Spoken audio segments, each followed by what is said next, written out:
So what you're looking at here is a breakdown of all the ways that Tiger Woods beat his opponents. It encompasses every type of shot from every yardage during one of the greatest stretches in golf history. Now, Tiger Woods was good at everything, but at the core of his greatness were a few specific things that mattered the most. And that's what this video is about. We're going to use analytics to uncover exactly where Tiger gained his edge over everybody else. The strategy was good, the execution even better. And then we're going to dive deep into the archive to explain a key strategy that he used for each piece of his puzzle. Ultimately, there are 4 crucial areas of Tiger's game that we're going to get into, and we'll touch on a couple other important elements along the way. So forget all the intangible stuff. This is about the numbers. It's about the hard facts about Tiger's game and how, believe it or not, they could even apply to the rest of us. This is the game plan that Tiger Woods used to become the greatest golfer of all time.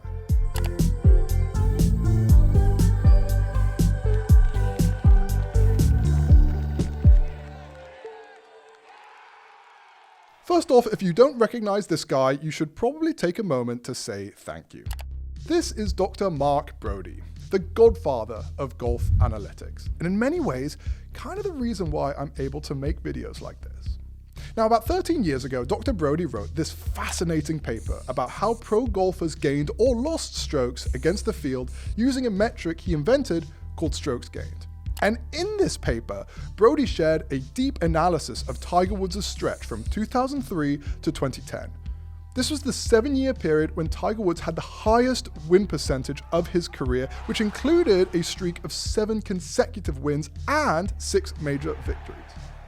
Now, data from his 2000 season doesn't really exist, but in some ways, this stretch is actually better to analyze because it was after all the courses on tour had been Tiger-proofed. And when it came to how Tiger gained strokes over everybody around him, this is what Brody's numbers revealed. During that period, there were 4 stats that, when combined, accounted for more than 63% of Tiger Woods' strokes gained advantage. This basically means that there were 4 areas of Tiger's game where he really dominated his peers and earned the strokes against them that helped him lead in all these different ways. The first, the biggest slice of the pie, came from his tee shots. Those accounted for 22% of the strokes Tiger gained over his peers.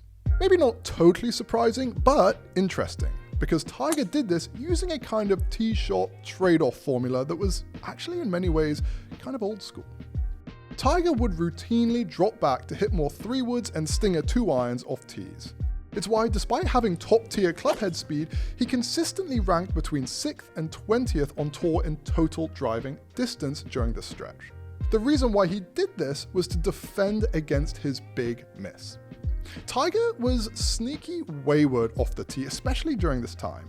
He ranked 148th in driving accuracy over these years, and 173rd and 123rd in right and left rough tendency. That means that he was missing a lot of fairways in both directions, despite hitting fewer drivers than a lot of those players around him. And that's very good. But that's okay, because Tiger wasn't trading away extra distance for a couple more fairways. He was trading distance for a lot fewer penalties. Now, despite being pretty sideways off the tee, Tiger boasted an almost non-existent tee shot penalty percentage of 1.1%. So even though Tiger took a lot of flack at this time for missing a lot of fairways, he very, very rarely hit his wayward drives OB or into hazards. When the numbers all shook out, Tiger was 6% longer than the tour's distance average, and at times up to 10% below the tour's off-the-tee penalty percentage, which equates to an OB or hazard tee shot only once every 5-ish rounds. And that is what the rest of us can learn from Tiger's off-the-tee strategy. That your first priority is avoiding penalties, and that your second priority after that is maximizing distance. Hitting a few more fairways gets you pennies on the dollar compared to those other 2 things. Screenshot this, but basically the Tiger formula was making sure he was significantly above average in column A, which is the average distance for your handicap's age range, while being below average in tee shot penalty percentage, which you can see here in column B. Now, a common trap that a lot of amateurs fall into is to start swinging slower or hitting less club off tees to inch your penalty percentage down, which in theory is a good thing, but they're doing it without realizing that they brought their distance average way down, too much, which makes the trade-off not really worth it anymore. Remember, you got to see significant movement down in the penalty percentage category while staying above average in the overall distance category. That was the Tiger Woods sweet spot. Now, obviously, this requires knowing what your tee shot penalty percentage actually is. And if you're sitting here thinking, well, Luke, I'm not going to do that, I don't know how to track that, you're in luck, because our awesome game plan producer, Ben Walton, made this snazzy chart that will help you easily ballpark your off the tee penalty percentage. So say thank you, Ben, and screenshot this as a reference. Another reason Tiger's tee shot strategy worked so well because it landed Tiger in a zone where he had a lot of approach shots between 150 yards and 200 yards. And Tiger was incredible from here. Shots from this mid-iron range accounted for more than 20% of Tiger's overall strokes gained advantage, the second most by a hair. And he did this in part because he knew how to attack what he called sucker pins. Pins that were on the side of the green near some kind of scary trouble. Now, Tiger would do this with a pretty clever little strategy. Tiger himself said he would often work the ball towards the hole on the off chance that he would hit the perfect shot and it ended up super tight. You could see him doing this a lot by hitting fades to front right pins or draws to left ones, like on this shot right here.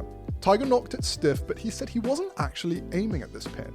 He was aiming more towards the right side of the screen and was trying to hit a draw but accidentally overdrew it, then watched as it turned out perfectly. Well, that's fairly convincing, would you say?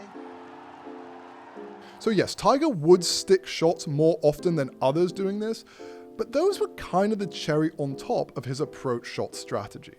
Tiger wrote himself that his goal more often was chasing spots that were roughly pin high about 20 feet away from the hole, and Brody says that this aligns with what he sees in Tiger's numbers.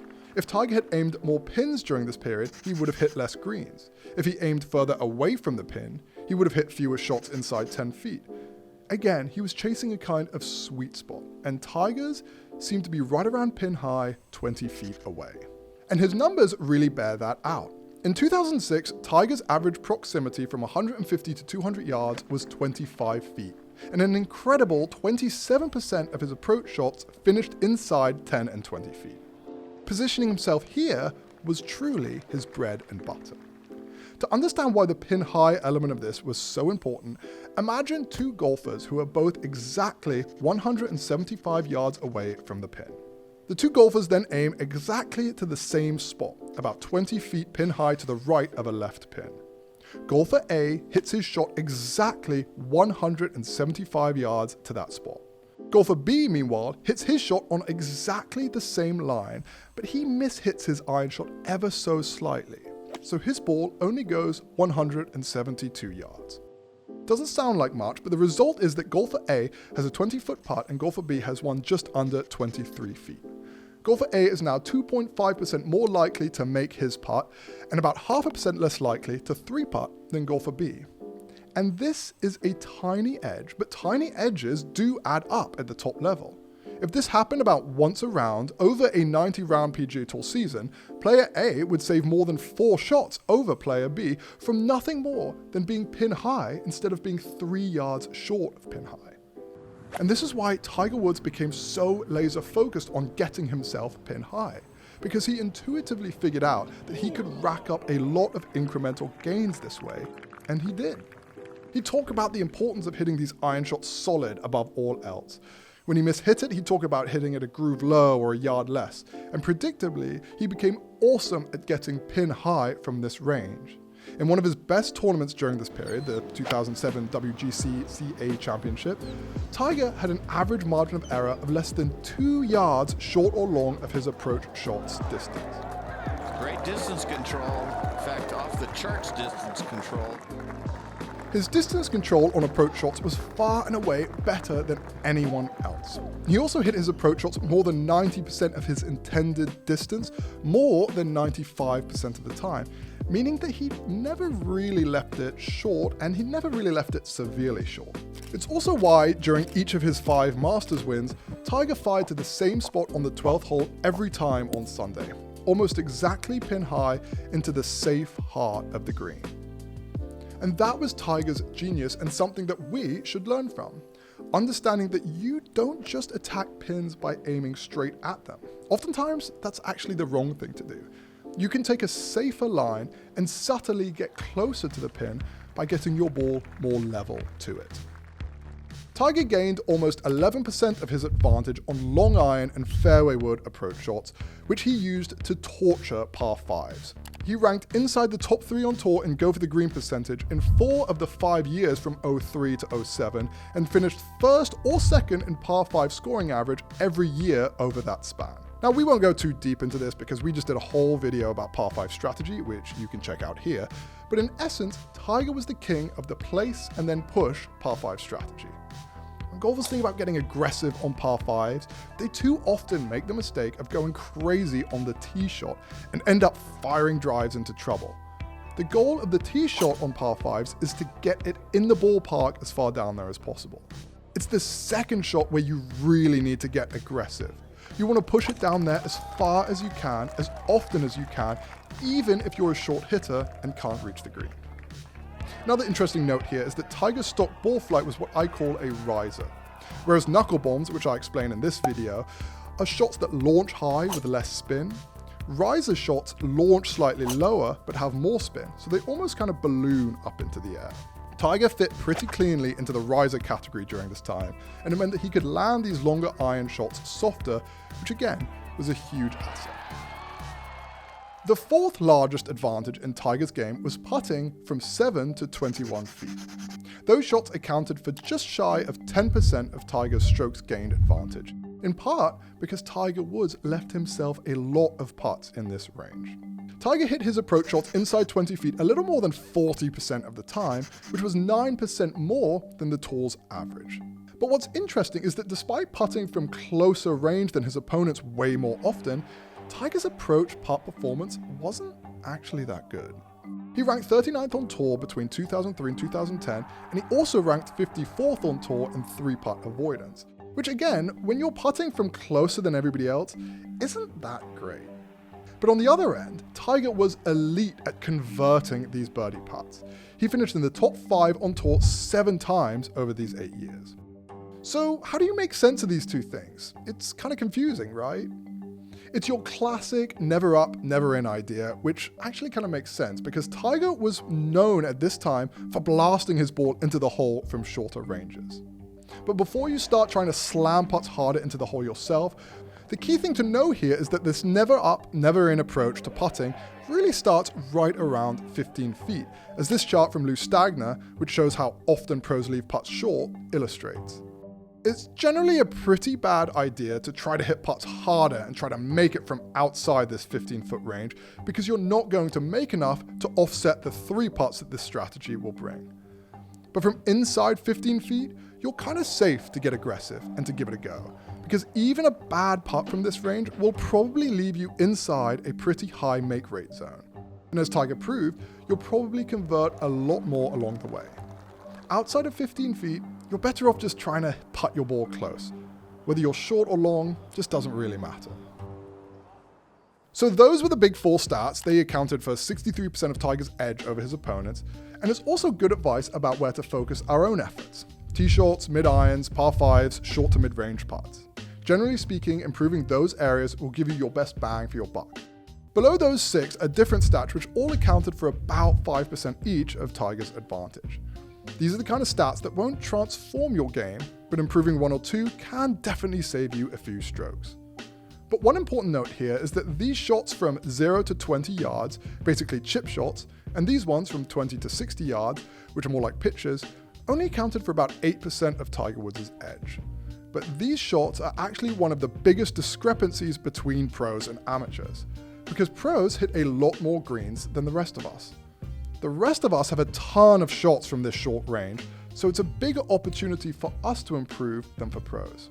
Brody ran the numbers and said that shots from this range are actually the third most important for 80s and 90s shooters, and that the issue holding us back are disaster shots. Think a bladed chip or a chunked pitch. Brody says that 90 shooters have about 2 of those disaster shots per round, and 80 shooters average about 1. And simple as that sounds, avoiding those really bad shots was actually kind of one of Tiger's key scoring principles from this range too. No bogeys with scoring clubs. One of the ways he did this was to use run out to increase his margin of error. You can see him do it in 2 particular scenarios. The first is when the pin is at the back of the green and he's got a scoring club in his hands. Tiger would almost always try to hit a low shot here, maybe clubbing up and swinging softer to take spin off, and make sure that crucial second bounce wouldn't just stick, but would release subtly forward. When he was closer to the green, he'd call on what he described as a low draw chip shot. He'd play the ball back in his stance and feel like he was rolling his hands over to get the ball rolling too. And it also wasn't uncommon to see Tiger chip with non-wedges in these situations too, like a 3-wood or a 4-iron. He actually did this more than you might think. He wrote about it in his book, that he couldn't think of a shot that had a bigger impact on his game than these low-running 3-wood chip shots, and he called the strategy foolproof. The reason for going the low route in both these situations is because it allowed Tiger to play towards the safe portion of the green while accessing the dangerous portion of the green using roll, which essentially guaranteed a pretty good bad shot. When you default to floating the ball high at every opportunity, you've essentially skipped over a bunch of safe, usable green. And if you misjudge the distance in the air, the ball's also just going to stop where it lands. If you misjudge the lower shot, at least it's going to keep rolling towards the hole. And these kind of tiny details matter because Brody says that the difference between a 90 shooter and an 80 shooter from this range is only about 6 feet in proximity. It's not always as flashy as ramping up the spin, but using a little extra roll may help you more than a little extra spin. The final batch of Tiger's stats were all the ones down here, shots that contributed tiny amounts to Tiger's overall advantage. We are talking a couple of percent each. The fun one here is recovery shots. YouTube is full of Tiger's miraculous recovery shots because he truly was one of the greatest ever at this. But if you look closely, you can see that these flamboyant recoveries came from relatively risk-free situations. Brody's rule for this is that if you can hit a risky recovery shot at least 8 times out of 10 successfully, you should go ahead and try it. Anything less than that, and you should just take your speeding ticket and pitch out sideways. Tiger's flashy recoveries seem to pass this eye test, and then we forget about all the other ones. How most of the time, he'd just chip out sideways because the numbers show there was no real upside here. Again, he wrote about it in his book, about how important it is to take your medicine. So the next time you're in one of these situations and contemplating the hero shot, remember that Tiger was one of the best recovery shot artists ever, and his heroics still only contributed less than 1% of his total strokes gained advantage. The best play is almost always chipping out sideways and moving on. Tiger wasn't just the master of devising a good strategy, he was also the master of executing. He knew how to get the really big, important stuff right, and he knew how to use it to put his game together piece by piece, stroke by stroke. You can see the signs of it everywhere, because great golf is found in the margins, in the small things that add up over time. And that's what Tiger did. Tiger would just chip away, being a little better in the smaller areas and a little better than that in the even more important ones. Until one day, his lead was so big that nobody could dare to catch it.